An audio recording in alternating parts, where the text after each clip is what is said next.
খুবই সহজভাবে বানিয়ে দেখাবো ফুলকো নরম তুলতুলে লুচি। আর তার সাথে খাওয়ার জন্য এমন আলুর দমের তরকারি থাকলে আর কিছুই লাগবে না। আসসালামু আলাইকুম বন্ধুরা, কিচেন বাঙালিয়ানা চ্যানেলে আপনাদের সবাইকে স্বাগত জানাই।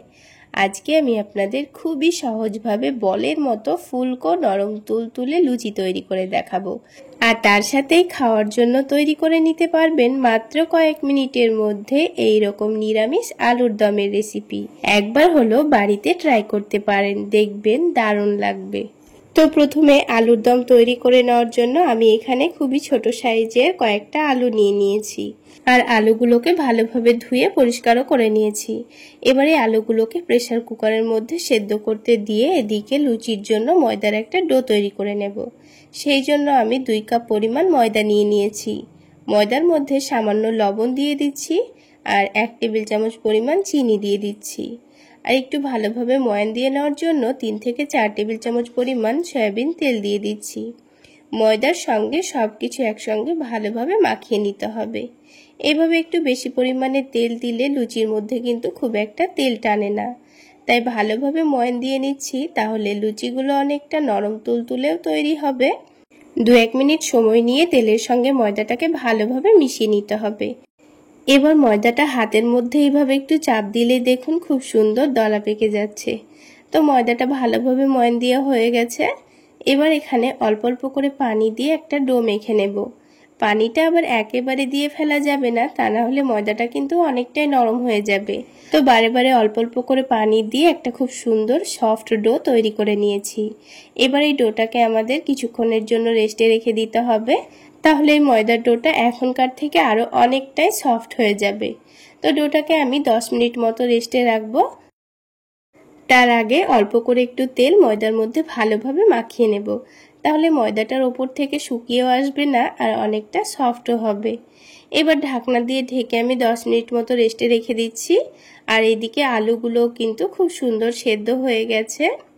তো আলুগুলো আমি এখন সাইডে রেখে দিচ্ছি, ততক্ষণে ঠান্ডা হয়ে যাবে। আর এইদিকে আলুর দমের জন্য একটা স্পেশাল মশলা রেডি করে নেব। সেই জন্য কয়েকটা গোটা গোলমরিচ নিয়ে নিয়েছি, গোটা জিরে, গোটা ধনে, অল্প একটু পোস্ত, একটা শুকনো মরিচ আর একটা দারুচিনি, 2টো এলাচ আর 2টো লবঙ্গ। এবার এগুলোকে শুকনো খোলায় ভেজে নিতে হবে। তো 2-1 মিনিট নাড়াচাড়া করে একটু ভালোভাবে ভেজে নেব। দেখবেন মশলাটা যেন পুড়ে না যায়। তো গ্যাসের ফ্লেমটা লোতে রেখেই মশলাটা ভেজে নিয়েছি। 2 থেকে 3 মিনিট মতো ভেজে নিলেই কিন্তু হয়ে যাবে। এবারে মশলাটাকে আমি শিলনোড়ায় বেটে নেব। আপনারা চাইলে মিক্সিতেও গুঁড়ো করে নিতে পারেন। তো যেহেতু অল্প মশলা তাই আমি একটু বেটে নিয়েছি। এবার দেখুন আলুগুলোও কিন্তু ঠান্ডা হয়ে গেছে। আলুগুলোর খোসাটাকে ভালোভাবে ছাড়িয়ে নিচ্ছি। তো সবগুলো আলুর খোসা ভালোভাবে ছাড়িয়ে নিয়েছি। এবার আমাদের আলুগুলোকে ভেজে নিতে হবে। তো এই আলুর দমের জন্য আলুটা সেদ্ধ করে নিলেই আপনারা মাত্র 10 মিনিটের মধ্যে আলুর দমটা রেডি করে নিতে পারবেন। তো দেখুন আলুর দমের জন্য আরও একটা মশলা রেডি করে নেব। তো এখানে আলাদা একটা প্লেটের মধ্যে 3 টেবিল চামচ পরিমাণ আমি এখানে দই নিয়ে নিচ্ছি। দইটা এখানে টক মিষ্টি নিয়েছি, আপনারা চাইলে শুধুমাত্র টক দইও নিতে পারেন। এবার এখানে অল্প করে একটু হলুদের গুঁড়ো, অল্প একটু ধনে গুঁড়ো, অল্প একটু জিরা গুঁড়ো দিয়ে দিচ্ছি। এবার সবকিছু একসঙ্গে ভালোভাবে মিশিয়ে নেব। তো দইটা মিশিয়ে নেওয়া হয়ে গেছে। এবার এটাকে এখন এক সাইডে রেখে দিচ্ছি। তারপর প্যানের মধ্যে 2 থেকে 3 টেবিল চামচ পরিমাণ সরিষার তেল দিয়ে দিয়েছি। তেলটাকে ভালোভাবে গরম করে নিয়ে আলুগুলো দিয়ে দিলাম। তারপর স্বাদমতো লবণ আর অল্প একটু হলুদের গুঁড়ো দিয়ে দিচ্ছি। এবার গ্যাসের ফ্লেমটা বাড়িয়ে রেখে আলুগুলোকে লালচে করে ভেজে নিতে হবে। আর আলুগুলো কয়েক মিনিটের মধ্যে দেখবেন খুব সুন্দর লালচে কালার চলে এসছে। এবার তেলটা ঝরিয়ে নিয়ে তুলে নিচ্ছি। সবগুলো আলু তুলে নেওয়া হয়ে গেছে। বাকি তেলের মধ্যে একটা তেজপাতা দিয়ে দিচ্ছি আর অল্প একটু কাশ্মীরি রেড চিলি পাউডার দিয়ে দিচ্ছি। মরিচের গুঁড়োটা তেলে দেওয়ার সময় গ্যাসের ফ্লেমটা অবশ্যই লোতে রাখতে হবে। তারপরে দইটা দিয়ে দেব, দিয়ে সবকিছু একসঙ্গে ভালোভাবে মিশিয়ে নেব। আর গ্যাসের ফ্লেমটা এখন অবশ্যই লোতেই রাখতে হবে। তারপর প্লেটটা ধুয়ে অল্প করে একটু পানি দিয়ে দিয়েছি। এবার এখানে স্বাদমতো লবণ দিয়ে দিচ্ছি, সামান্য পরিমাণ চিনি দিয়ে দেব। এবার যে মশলাটা গুঁড়ো করে রেখেছিলাম সেখান থেকে 1 চামচ মতো মশলাটা দিয়ে দেব। এবারে মশলাটা পানি কমে যাওয়া পর্যন্ত ভালোভাবে কষিয়ে নিতে হবে। এবার গ্যাসের ফ্লেমটা বাড়িয়ে রেখে মশলাটাকে ভালোভাবে কষিয়ে নিতে হবে যতক্ষণ না পর্যন্ত পানিটা শুকিয়ে গিয়ে তেল ছেড়ে আসছে।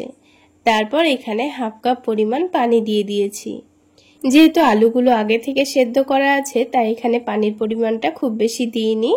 তো এবার পানিটা ফুটিয়ে নিতে হবে। আর যেহেতু লবণের পরিমাণটা একটু কম হয়েছিল তাই আবারও অল্প করে একটু লবণ দিয়ে দিয়েছি, দিয়ে ভালোভাবে নাড়াচাড়া করে নিচ্ছি। তারপর এখানে ভেজে রাখা আলুগুলো দিয়ে দেব, দিয়ে একটু নাড়াচাড়া করে দেব। তারপর ঢাকনা দিয়ে ঢেকে গ্যাসের ফ্লেমটা বাড়িয়ে দিয়ে 3 মিনিট মতো রান্না করে নেব। আর 3 মিনিটের মধ্যেই কিন্তু আলুগুলোর মধ্যে খুব সুন্দরভাবে মশলার ফ্লেভারটাও ঢুকে যাবে। আর ঝোলটাও কিন্তু আগের থেকে অনেকটাই কমে গেছে। তো এবার এটাকে ভালোভাবে ফুটিয়ে নামিয়ে নিয়েছি। তাহলে বন্ধুরা দেখলেন তো কত অল্প সময়ের মধ্যে দারুণ টেস্টি আলুর দম তৈরি হয়ে গেল। চাইলে এইভাবে নিরামিষ আলুর দম আপনারা বানিয়ে খেতে পারেন। এইভাবে বানিয়ে যে কোনো লুচি, পরোটা, ফ্রাইড রাইসের সঙ্গে খেতে পারেন, খেতে দুর্দান্ত লাগে। তো আলুর দম তো আমাদের হয়ে গেল, এবার লুচিগুলো ভেজে নেব। তার জন্য কড়াইয়ের মধ্যে একটু বেশি পরিমাণ তেল দিয়ে দিয়েছি। লুচিগুলো একটু বেশি তেলে ভেজে নিলে দেখবেন খুব সুন্দর ফুলকো তৈরি হবে। আর তেলটা ভালোভাবে গরম করতে দিয়ে এদিকে ডোটাকেও খুব ভালোভাবে মেখে নেব। এবারে ময়দার ডোটা দেখুন আগের থেকে অনেকটাই সফট হয়ে গেছে। তো এইভাবে একটু রেস্টে রেখে দিলে কিন্তু ডোটা অনেকটাই সফট হয়ে যায়। তো ডোটাকে আবার একটু ভালো করে মথে নিয়েছি। তারপর একটা একটা করে লেচিগুলো কেটে রেডি করে নেব। সবগুলো লেচি রেডি করে নিলে লুচিগুলো ভাজতে কিন্তু খুবই অল্প সময় লাগে, শুধুমাত্র বেলে নিয়ে তেলে ছেড়ে দিলেই হয়ে যাবে। তো দেখুন সবগুলো লেচি রেডি করে নিয়ে ওপর থেকে অল্প করে একটু তেল মাখিয়ে নিচ্ছি। এবার অল্প করে তেল মাখিয়ে নিয়েছি, দিয়ে তেল দিয়ে লুচিটাকে বেলে নেব। আর আমি লুচিগুলো একটু মিডিয়াম সাইজের তৈরি করে নেব, সেই জন্য লেচিগুলোকে একটু ছোট ছোট করেই তৈরি করে নিয়েছি। এবার রুটিটাকে একটু পাতলা করে বড় করে বেলে নিচ্ছি। তো দেখুন একটা লুচি কিন্তু আমাদের বেলে নেওয়া হয়ে গেছে। তুলে নিয়ে এটাকে গরম তেলের মধ্যে ছেড়ে দিতে হবে। তেলটাকে অতিরিক্তই গরম করতে হবে, দিয়ে ছেড়ে দিয়ে একদিকটা হয়ে গেলে উল্টে দিতে হবে। আর দেখুন লুচিটা খুব অল্প সময়ের মধ্যে কত সুন্দর ফুলে উঠেছে। তো একটা লুচি কিন্তু আমাদের ভেজে নেওয়া হয়ে গেল। এবার এটাকে তুলে নিয়ে আমি আপনাদের আরো একটা লুচি তৈরি করে দেখিয়ে দিচ্ছি। এইভাবে লুচিগুলোকে একটা করে বেলে তেলের মধ্যে ছেড়ে দিলেই দেখবেন লুচিগুলো ফুলকোও যেমন তৈরি হবে, আবার অনেকটা নরম তুলতুলেও হবে। আর যদি একটা একটা করে লুচিগুলো তৈরি করে রেডি করে রাখেন তাহলে লুচিগুলো কিন্তু খুব একটা ফুলকো তৈরি হয় না, আবার অনেকটা শক্তও হয়ে যায়। তো চেষ্টা করবেন এইভাবে একটা একটা করে বেলে এইভাবে তেলের মধ্যে ছেড়ে দিতে। আর অবশ্যই গ্যাসের ফ্লেমটা বাড়িয়ে রেখেই লুচিগুলো ভেজে নেওয়ার চেষ্টা করবেন, তাহলে খুব অল্প সময়ের মধ্যে লুচিগুলো যেমন ফুলকো তৈরি হবে, আর লুচিগুলো ঠান্ডা হয়ে যাওয়ার পরেও কিন্তু অনেকক্ষণ পর্যন্ত নরম তুলতুলে থাকবে। আর যদি হালকা আঁচে ভেজে নেন তবে লুচিগুলো কিন্তু অনেকটাই শক্ত হয়ে যায়। তো সবগুলো লুচি আমাদের তৈরি হয়ে গেল। এবার আমি আলুর দমের সঙ্গে পরিবেশন করে নেব। এইরকম ফুলকো নরম তুলতুলে লুচির সঙ্গে এই নিরামিষ আলুর দমের রেসিপিটা কিন্তু দুর্দান্ত হয়েছিল। চাইলে একবার হলো বানিয়ে খেয়ে দেখতে পারেন, খুবই ভালো লাগবে। আজকের রেসিপি ভালো লাগলে ইউটিউব চ্যানেল থেকে দেখে থাকলে চ্যানেলটি সাবস্ক্রাইব করে দেবেন, আর ফেসবুক পেজ থেকে দেখে থাকলে পেজটি ফলো করে দেবেন। তাহলে বন্ধুরা আজকে এই পর্যন্তই। সকলে অনেক বেশি ভালো থাকবেন, সুস্থ থাকবেন। দেখা হচ্ছে আরো একটি নতুন রেসিপি নিয়ে নেক্সট এপিসোডে।